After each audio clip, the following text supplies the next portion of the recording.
Power in SRAM.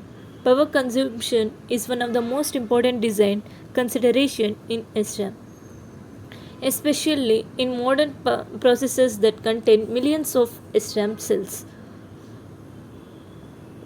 Although SRAM is for its high speed, it also consumes power even when no read or write operation is taking place. The total power consumed by an SRAM array can be divided into dynamic power, which is consumed during switching activities such as reading and writing, and static power, which is consumed even when the memory is idle. As semiconductor technology scales to smaller process nodes, leakage power has become a major contributor to the total power consumption of SRAM. Why does SRAM consumes leakage? Leakage power is the power consumed by an SRAM cell even when it is not performing any read or write operation. Ideally, a transistor should completely block current when it is turned off. However, in real CMOS transistors, a small amount of current continues a flow through various leakage mechanisms. Since every SRAM cell contains 6 transistors and modern processors include millions of even billions of SRAM cells, the combined leakage current becomes significant. The major source of leakage power are subthreshold leakage, gate oxide leakage, and junction leakage. The subthreshold leakage occurs when a small current flows between the source and drain even though the transistor is below its threshold voltage.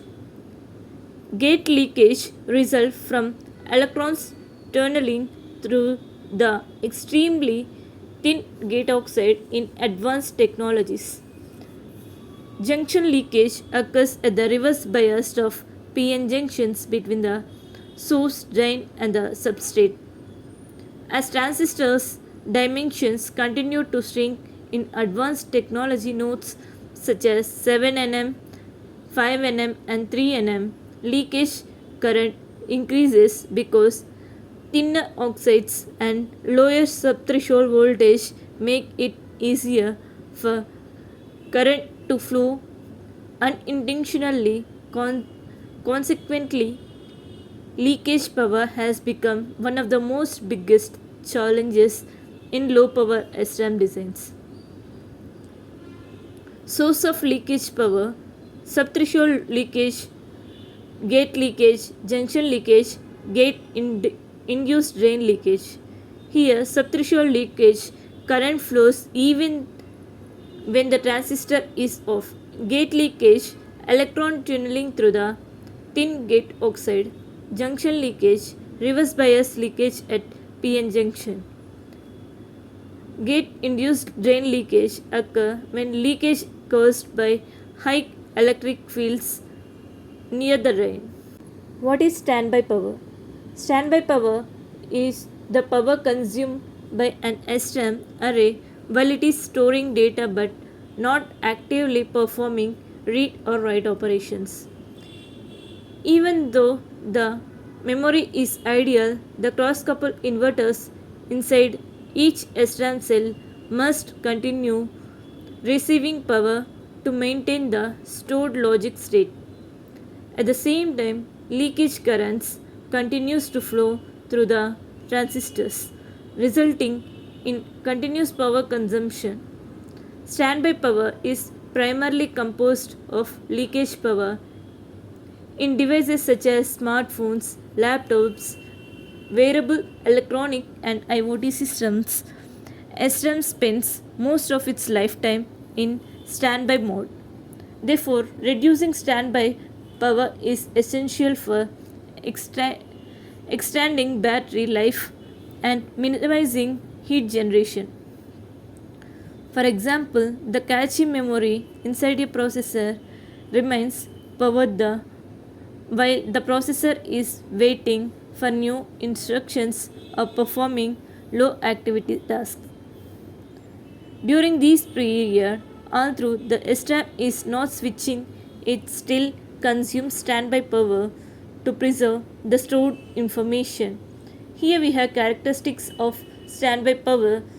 Those are consumed when no read or write operation occurs, mainly caused by transistor leakage currents necessary to retain the stored data, significant contributors to total power in large SRAM arrays, more noticeable in advanced CMOS technologies. How can SRAM power be reduced? Reducing SRAM power consumption is a major objective in modern VLSI design. Engineers use a variety of architecture, circuit level, and transistor level techniques to minimize both leakage power and dynamic power while maintaining acceptable speeds and stability. One common technique is power gating, where sleep transistors disconnect unused SRAM blocks from the power supply during ideal periods, dramatically reducing leakage current. Another approach is voltage scaling, in which the supply voltage VDD is lowered because dynamic power decreases approximately with the square of the supply voltage. However, lowering VDD too much can reduce stability and increase the probability of read and write failures. Designers also use high threshold voltage transistors in non-critical SRAM paths because they leak less current than low threshold devices. Body biasing can dynamically adjust the threshold voltage of transistors to reduce leakage during standby and improve speed during active operation. Modern processors often divide large SRAM arrays into multiple memory banks, allowing only the required bank to remain activate while the others enter low power sleep modes. Advanced SRAM designs may also employ retention modes where the supply voltage is reduced to the minimum level necessary to preserve data.